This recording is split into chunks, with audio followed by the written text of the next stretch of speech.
Hey YouTube, it's your girl Rachel, and this is going to be an update video.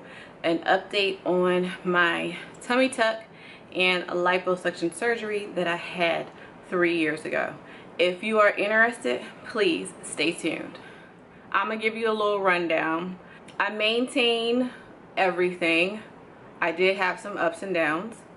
This past October, I had got up to 194, which is like terrible.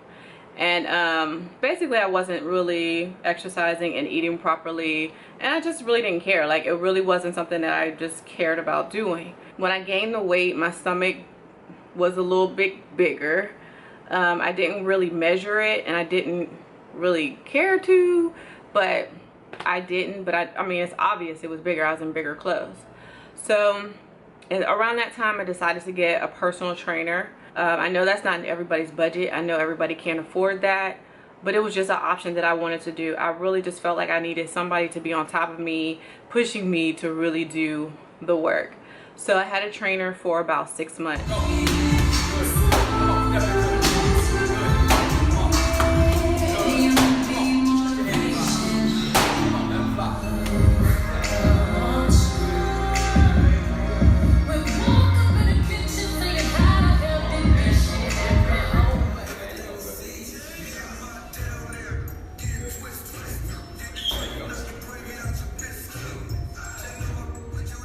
And all along with that, I was going to like group workout classes and doing the same things I was doing with my trainer, but it just wasn't one-on-one and more like bow in your face. So as far as time, and I wanted to save money, I don't do the trainer stuff anymore. I work out in the gym on my own or with my best gym partner on the planet, my son Micah.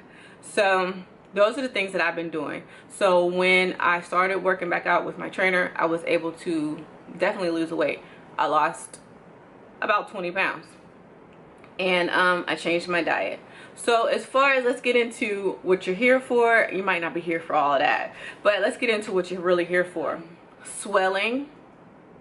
Yes, I swell sometimes, but it's only because of what I'm eating. So if something is high in salt, automatically you're going to swell. That can be surgery or no surgery. Scar repair. So I was using a few different things, but I've now, I guess it's been 3 years, and my scar to me hasn't really faded, and it's never been an issue in the first place, so I don't really care if it doesn't fade. However, I do use this right here. I put this on my scar every day, just once a day, but every day I put this on my scar. And you can find this at Walmart, Target, wherever.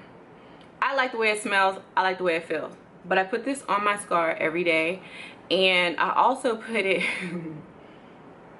this might be TMI, but I don't know why, but one day I was in the mirror, I was kind of bent over a little bit, and I noticed I had stretch marks like right up under my booty.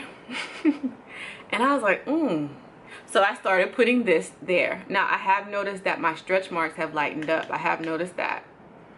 Definitely have noticed that, but really does nothing for my scar. My belly button at one time was light, and I left it alone. I stopped using the scar away strip, so I left it alone, and it got a little dark. I don't really wear too much of anything that shows my belly button, and see, that's one of the tricky things when you have like tummy tuck surgery, because they have to redo your belly button. And mine looks like it's like a science project. Like, you can see where the stitches were on my belly button, but am I really, is that a deal breaker for this? No. I mean, it's not like it's a slit or it's like disappeared. It's still, there's something there, and I'm okay with that. So when you do your research, you know, that's one of the things you should research when you look at pictures or whatever. See if the belly buttons look like how you want them to look. Now, mine doesn't look horrible, but it is what it is. The first thing I should have said at the beginning of this video is that I cannot give you any of my surgeon's information. I just can't, because unfortunately he passed away in 2017. So a lot of people I know are like, oh, who's your surgeon, blah blah blah blah blah, and they had consultations and all types of stuff set up with him, and sadly enough he passed away. He was an awesome surgeon. I mean, everything. I'm just so thankful that I was able to go under the knife with him. I'm going to show you a before picture of what I look like, just to flash it in your mind, what I look like prior to surgery and what I look like now. I know a lot of people, when they see me post on Instagram or Snapchat or whatever, and they're like, oh, I see those abs coming through, and I'm just like, yeah, I guess you see them. I mean, I see a little bit of something. When you look at my before picture, you can kind of see that I had a little bit of definition there. Like, just because you have like fat and skin, there are muscles underneath, of course. So you can kind of see, like, if you really look, you can see. So I'm just thinking like, well, of course my diet and all that stuff has changed, and I do work out. So I'm like, okay, go Rach, you know. So I'm a little excited about that. I don't feel tight anymore. No more tightness, no more uncomfortable feelings at all. It's kind of like as if I never really had surgery, but I know I did because there's a scar there, and of course I spent money on this.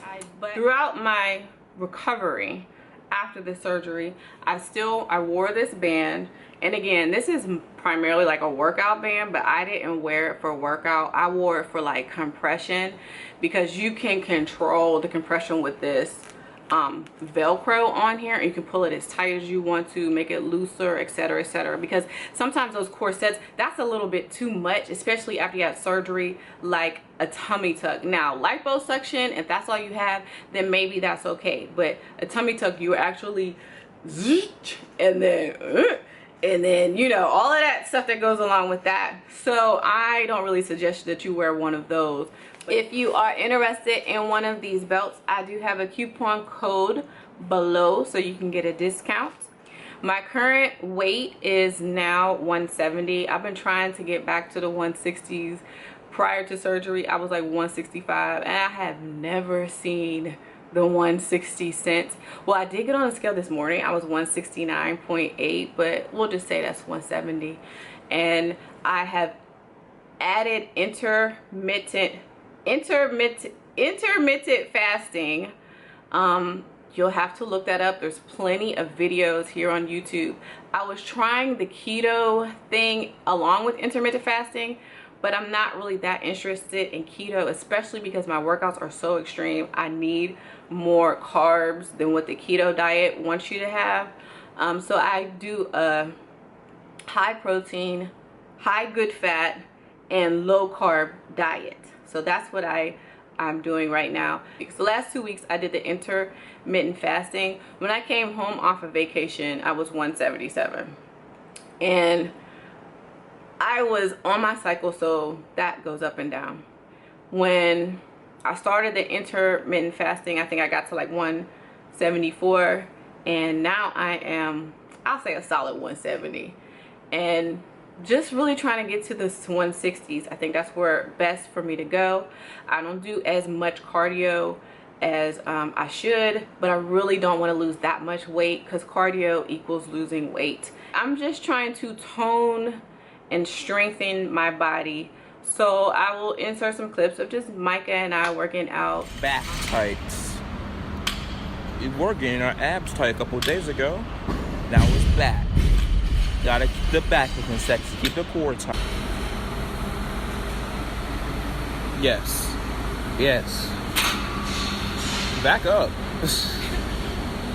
Everything's gonna be tight. Grind don't stop. Work don't stop. The lightest of all. Military press. Ex-military vet. Gotta keep the body tight and right. So ready to beat up any man that tries to come and get her. Grind don't stop. Work don't stop. Bang. Pop. Out. If you are interested in the things that I'm kind of eating, or how I'm exercising, just follow me on Snapchat or Instagram. So Instagram, Snapchat, I take my stories from Snapchat and load them up on the Instagram stories, just so you can see little clips of us working out, and you see food that I cook sometimes or whatever. I try to be very active there. I'm not as active on YouTube as I used to, and this video is pretty chatty, so hopefully I can edit a lot of it out. But I hope that this video was a little bit helpful. I know there's really not that much of a difference from a year ago, 2 years ago. Like the first, I would say, year is the most important after you have your surgery, and I have videos step by step at process that I went through, and I'll make sure I'll list the playlist below. That I know that was in 2015. The videos are a little bit older, but that doesn't change how my experience went, so they are definitely useful. And that's it. So I appreciate you guys for watching. I think I'm pretty much done. I don't think I'm gonna make any more videos about this, because thankfully I had a successful surgery and I didn't revert back to any like big body mess or anything like that. And really it's just diet, and you got to stay active. Those are important regardless of whatever you're doing. Your diet, and you got to stay active. All right, you guys, peace.